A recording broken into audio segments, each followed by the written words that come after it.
de la junte, qui a été arrêté, jugé, radié de l'armée et condamné à 5 ans de prison, mais détenu dans un endroit secret.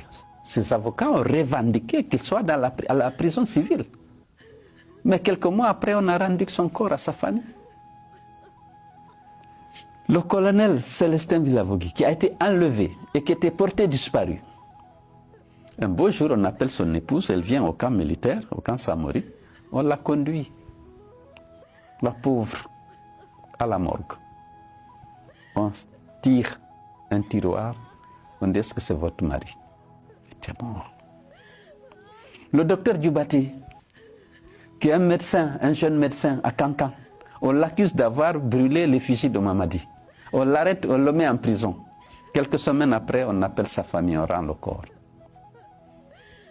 Fonike Mangé et Bill Loba, deux activistes de la société civile, notoirement connus, alors qu'ils projetaient d'organiser, justement, une manifestation pour protester contre la fermeture des radios-télé.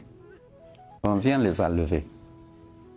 Aujourd'hui, depuis le 9 juillet, aucune nouvelle. Et le gouvernement dit qu'il n'en est pour rien, qu'on ne sait pas s'ils sont disparus. Et il y a 3 jours, Marwan Kamara dont vous parlez, on vient, les véhicules, les pick-up de la gendarmerie du bar de la route, on casse le pare-brise, on l'extrait par le pare-brise, on le frappe et personne ne sait où il est. Parce qu'il critiquait, justement, la gente ne supporte pas d'être critiquée. Toutes les voix dissonantes se sont tues. Certaines ont été achetées, d'autres on leur a retiré la possibilité de s'exprimer. Voilà comment les libertés publiques, les droits humains ne sont pas respectés. La junte a décidé d'interdire les manifestations dans les rues et sur les places publiques, je vous l'ai dit.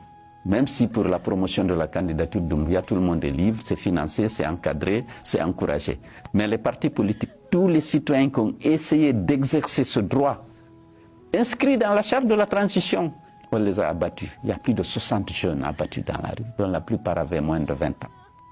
Aucune enquête, aucune justice, aucune compassion des autorités. Et vous pensez que le peuple est en danger actuellement? Le peuple d'abord ils veulent priver le peuple du droit de choisir ses dirigeants et de les sanctionner dans les urnes. C'est ça un peu la démocratie.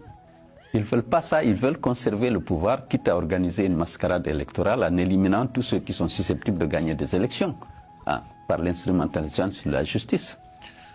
Monsieur le Premier ministre, quand on regarde la situation politique aujourd'hui en Guinée, est-ce qu'on ne prend pas du recul et on se dit qu'il y a eu un échec collectif de la classe politique guinéenne ces dernières années? Je n'accepte pas.